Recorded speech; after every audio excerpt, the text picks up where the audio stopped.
Kepolisian Resor Kota atau Polresta Kendari, Sulawesi Tenggara, Sultra, tangkap 4 orang terduga pelaku pengeroyokan pria disabilitas.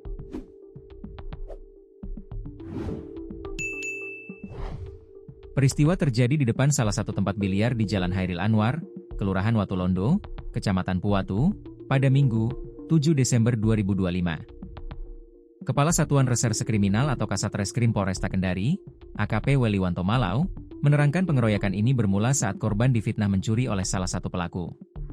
Seorang disabilitas atau tunawicara ini dituduh mencuri, namun berdasarkan hasil penyelidikan didapati fakta korban bukan pelaku pencurian, ungkap AKP Weliwanto, Senin, 8 Desember 2025, dilansir dari Tribun Sultra.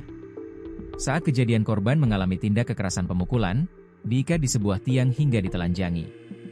Mantan Kapolsek Mandonga ini menambahkan tim Buser 77 telah mengamankan 3 pria dan 1 wanita sebagai terduga pelaku pengeroyokan terhadap korban pria disabilitas.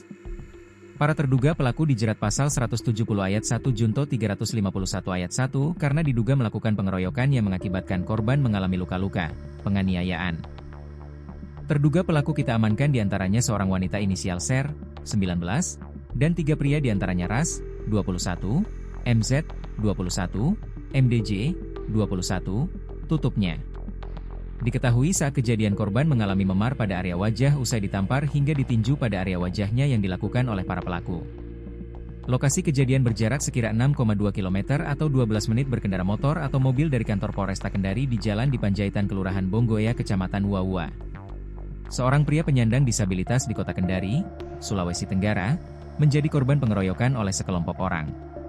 Peristiwa ini terjadi di sebuah tempat biliar yang berlokasi di Jalan Hairil Anwar, Kelurahan Watulondo, Kecamatan Puwatu, pada Minggu malam, 7 Desember 2025. Dalam rekaman video yang diterima redaksi, korban terlihat mengenakan kaos serta celana panjang berwarna hitam.